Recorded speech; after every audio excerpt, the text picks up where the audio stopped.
Hello and welcome to our weekly School for Discipleship email and video content as well. Welcome to new subscribers. We pick up a few every week, so it's a growing number. And thanks for following what we're doing. And in this email, we include this link to a lecture because we want to give you a little bit of a taste of what we're doing at School for Discipleship here at Woodbury Avenue in Bournemouth in England. Chris, you've been teaching today, so tell us a little about what you've been teaching. Well, I've been teaching today on the Gospels. And that's a fantastic thing to teach, right, because the Gospels are at the centre of our Bible and of biblical revelation.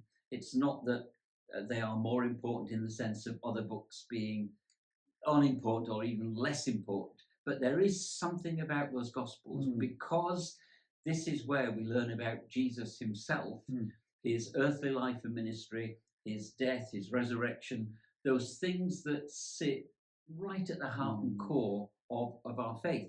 So the Old Testament is preparing the ground for Jesus coming.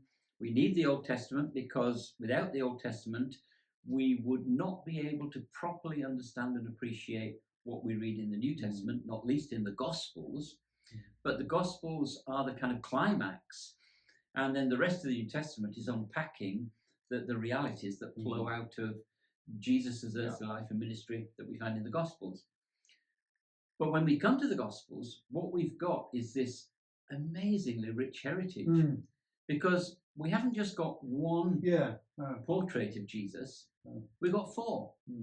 There was a guy in the early church in the 2nd century called Tatian, who thought it would be much better if we just had one story of Jesus.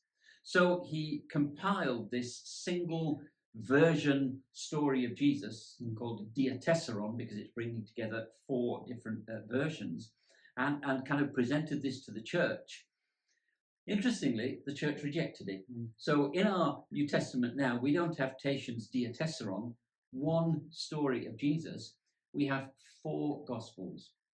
4 Gospels that are rich in their complementarity and that give us this beautifully rounded picture of Jesus. One commentator on the Gospels has compared the reality of 4 Gospels to 4 portraits of, he actually uses Churchill, that in one place there's 4 different portraits. And he says, if you look at these portraits, they all show Churchill in a different light. The politician, the whatever the other things are, and he says that's the kind of thing we've got in the Gospels. Because every Gospel, Matthew, Mark, Luke, John, gives us a bit different picture of Jesus. At what point do the differences become contradictions? Because some people say they're contradictory. Well, that's a really interesting one, and what we have to reckon with is that none of the Gospels is complete and tells us everything. We need to understand what the Gospels are and how they're working. One of the differences between some of the Gospels is around matters of chronology. They put different events in different places. At that point, we need to appreciate what kind of documents these are. They are generally by experts regarded as being ancient biographies. Now, we need to then know what biographies were like and how they worked in the ancient Greco-Roman world, and they're not like modern biographies in a number of ways, not least in their particularities. So modern biographies will tend to be very chronological, very rigid, wanting to go through a person's life and unpack the details in that particular way. The Gospels that we've got in our New Testament are not so rigidly chronological. So Matthew pulls his material together in blocks. So in Matthew's Gospel, you've got 5 blocks of teaching and 5 blocks of events, miracles, and so on. And it's clear that Matthew has collated them around themes. And all the Gospels actually have a thematic dimension to them which transcends just pure chronology.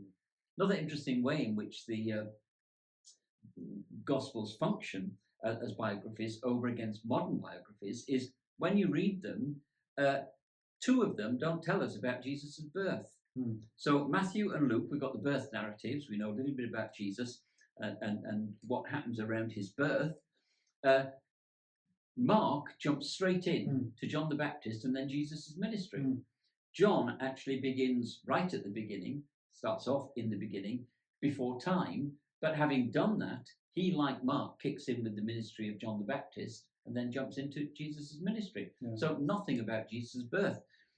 Also, none of the Gospels tell us about Jesus' childhood, except one story in Luke 2, which is about Jesus visiting the temple in Jerusalem with his parents. Otherwise, we know nothing of his life up until he was around 30 when he begins his ministry. Even within that, the Gospels focus on the latter part of Jesus' life. So much are the Gospels orientated around particular facts that they've been called passion narratives with an extended introduction. Because when you read them, you see how much of them are devoted to the last week of Jesus' life. Why? Because that's what matters and that's what's important in the scheme of things. So these Gospels are biographies. They're telling us about Jesus. They are historical. They're talking about a historical figure.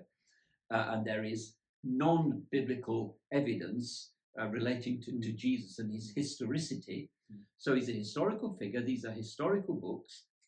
They're also narrative books. They're telling a story, but also they are theology. They're not neutral books, just telling a story. Well, they're not fiction, telling an unreal story. They're not kind of what we might call neutral history, if there is such a thing, in that they just want to present the facts. They are actually presenting the facts with a purpose, and that purpose is that people might know Jesus and come to faith in him, or be strengthened in their faith in him. And that's the explicit purpose that John gives for his gospel in John chapter 20. Of course, yeah. That's really helpful. And I mean, in terms of we spoke about the differences, the similarities. What's the relationship between them? Have they borrowed from each other? Stolen from each other? Well, the prevailing thinking is, and this is a challenging area, so much. Well, let me just say, first of all, we've got three Gospels that are very similar, Matthew, Mark, and Luke, that are commonly referred to as the synoptic Gospels. What does it mean? Now, synoptic comes from two Greek words, syn meaning with, and optic, which comes from a verb that means to see. So common sight or common view. And the Matthew, Mark, and Luke are referred to as the common view, the synoptic Gospels, because they are very alike in many ways. John stands out as being quite different in numerous respects. So we've got these four different but complementary accounts, three of which are very alike. And the prevailing view, and it's complex, and actually scholars talk about the synoptic problem, i.e. the problem of how do we work out the relationship between them. But the prevailing thinking is that Mark was the first to be written. He was used by both Matthew and Luke, and Matthew and Luke also have material that is common to them that seems to have come from another source that we don't actually know, and then they both have their own material that they've used. Now, none of this is problematic for us in terms of understanding the Gospels and the Gospels being the Word of God, because these are just standard ways of writing and producing documents, in information within circles where you've got eyewitness testimony, people sharing stories, what's called oral tradition, stories that are passed down, that become fixed and familiar, that get incorporated into the Gospels. So there is a strong relationship between Matthew, Mark, and Luke. Mark only has 3% of his material or thereabouts that is unique to him. So we could say, well, perhaps we could just ditch Mark. We don't need Mark because it's all in Matthew and Luke. That's not true, because it's not just the story. It's the way you tell it. The way you tell it. It's just like jokes, except it's not a joke, but it's the way you tell it. And Mark has his own unique way that brings richness of perspective and insight. Every one of the Gospels comes from a different angle and a different perspective, focuses on different themes. So we see Jesus in different lights. So, I can look at the camera and you can see me, and then I can look at the side and you can look at the back of my head, which is probably my best view, and you'll get different perspectives. Well, that's what the Gospels are doing. and they provide us with this rich, real, authentic story of the person who is at the centre of our faith, Jesus Christ. What a great day. So that's the kind of teaching, more extended teaching on this that we've had today at School for Discipleship. You've got me started now. I could keep going, but that's it. That's it for now. You'll have to do School for Discipleship in its entirety. We explore it in a lot more detail to come and get the rest. But great. Chris, the other thing we've got going here is Bible College in a Box. What's happening with Bible College in a Box these days? So we are developing for the next stage. I think what we're doing with Bible College in a Box. We've obviously been getting boxes available to people, and through Keith Jones, people have bought them and we've distributed them and so on. The video content is pretty much all there now for the basic textbooks. Those are the textbooks that appear. So we've got 5 modules now. The video is there.